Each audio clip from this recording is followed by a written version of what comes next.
Halo teman-teman, bagaimana kabar kalian semua? Kenalin nih, nama gue Hiro Jabri, biasa dipanggil Hiro. Dan di kesempatan kali ini, gue bakal ngebawain mantan. Maksudnya ada cerita dari film-film yang mungkin bisa menghibur kalian dimanapun berada. So, alur cerita pertama kali ini berjudul The Good Doctor, yang rilis pada tahun 2011 dan disutradarai langsung oleh Lance Daly. Oke, tanpa basa-basi, kita langsung ke alur film ini. Di awal film, kita diperlihatkan dengan kartu identitas nama seorang dokter dengan nama Dr. Martin E. Black. Dan ternyata didapati Dr. Martin sedang tertidur saat jam istirahat di rumah sakit tempatnya bekerja. Lalu seorang dokter membangunkan jika jam istirahat sudah usai. Dr. Martin heran mengapa rekannya bisa tidur hanya sebentar saat jam istirahat.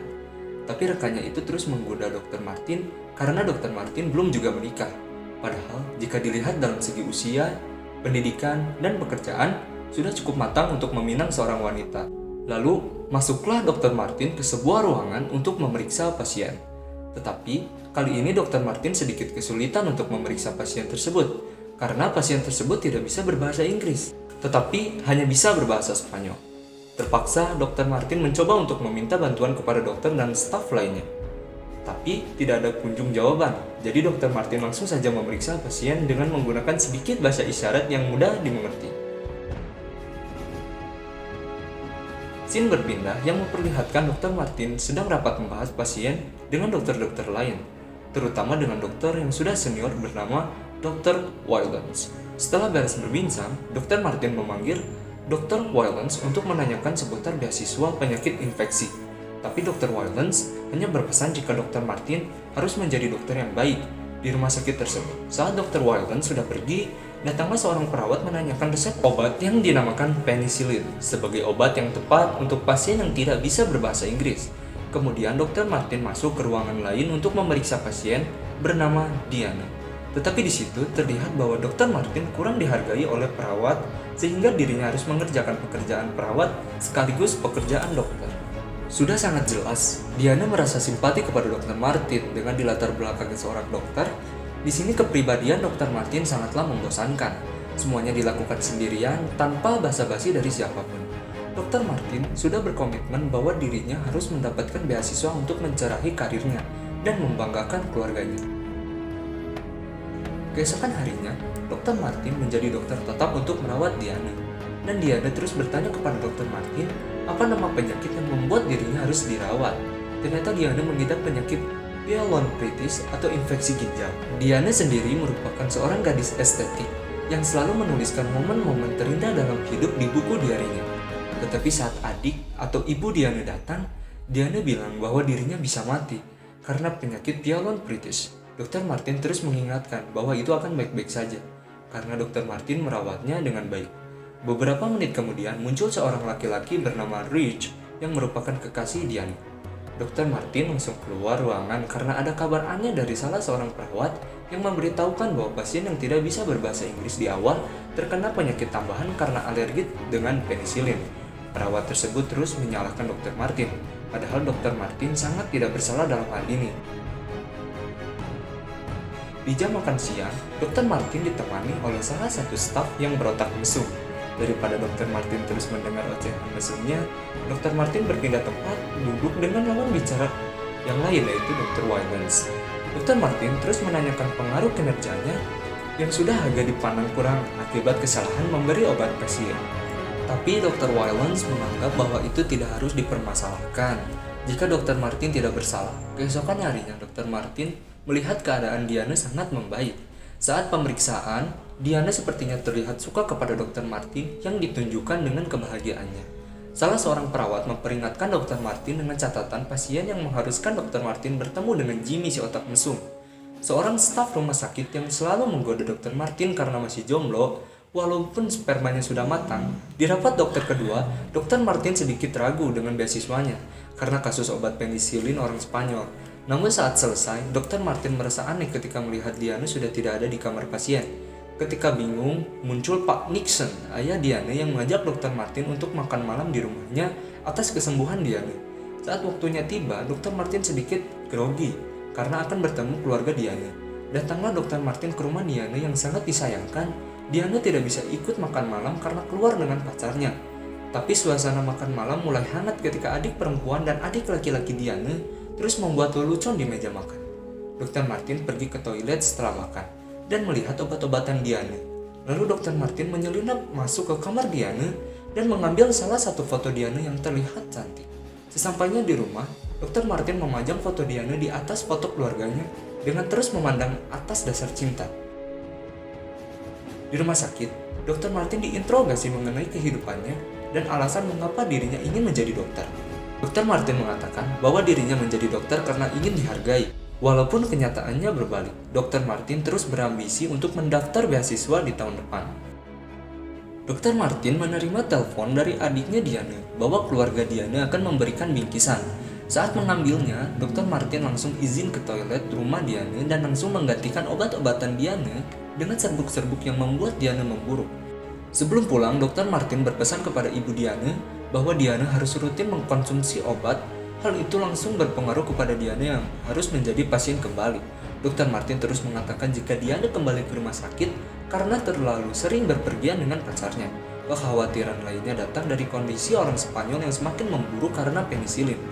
Dr. Wylens mengatakan jika hal ini bisa mempengaruhi predikat Dr. Martin sebagai dokter yang baik. Dengan keeroran di otaknya, Dr. Martin seolah-olah akan memanfaatkan Diana untuk mendapatkan predikat sebagai dokter baik. Dr. Martin beraksi di malam hari dengan mencampur adukan infus milik Diana, dan untuk menyembunyikan jejak, Dr. Martin langsung membuang alat-alat untuk melakukan kejahatan kepada Diana. Hal itu langsung berpengaruh kepada kondisi Diana yang semakin memburuk. Dr. Martin untuk yang kedua kalinya akan beraksi mencampur aduk infusan Diana, tapi saat Dr. Martin akan mengambil alat-alatnya, Dr. Martin malah bertemu dengan Jimmy yang sedang mesum dengan seorang pasien. Dr. Martin sangat jijik dengan kelakuan Jimmy.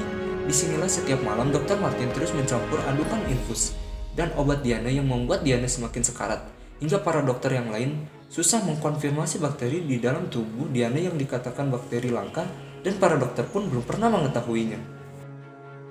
Dr. Martin terus melihat perkembangan Diana. Tiba-tiba muncul Rich, kekasih Diana yang dihalangi Dr. Martin untuk menemui Diana, karena Dr. Martin tidak suka dengan kekasih Diana yang berlagak sombong.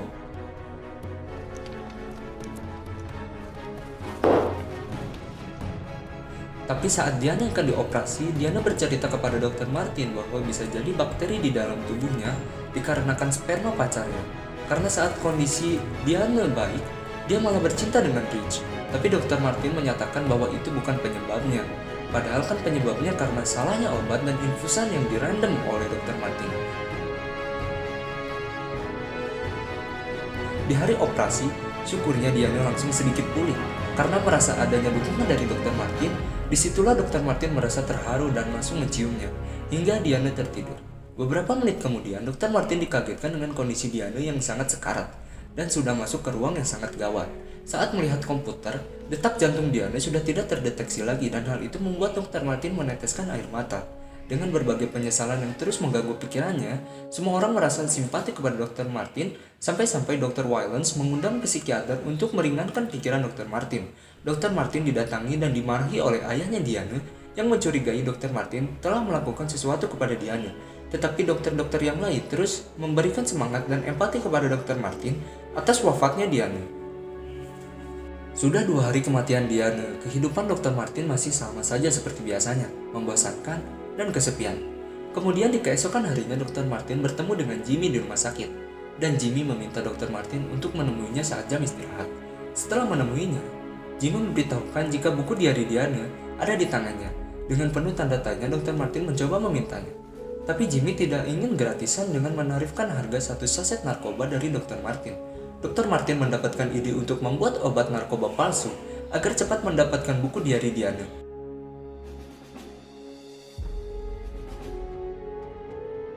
Lagi-lagi di jam istirahat, Dr. Martin merasa cemas karena Jimmy sudah mengetahui kepalsuan obatnya.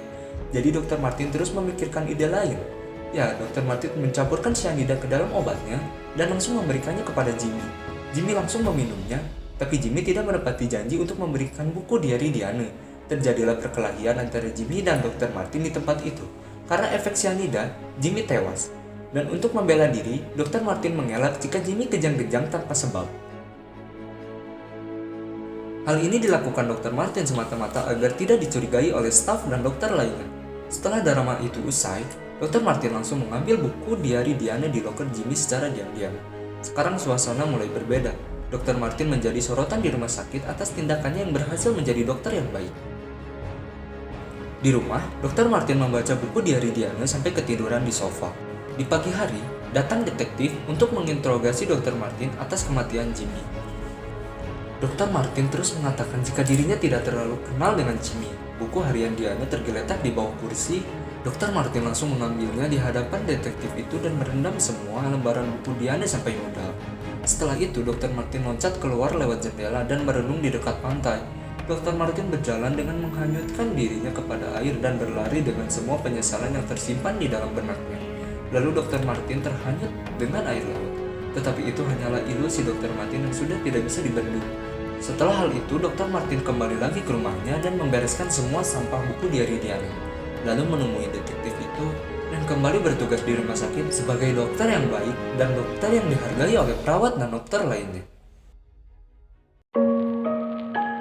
Baik, sekian alur cerita dari film The Good Doctor. Pesan yang bisa kita ambil dari film tersebut adalah jangan jadi dokter yang goblok. Terima kasih. See you next time.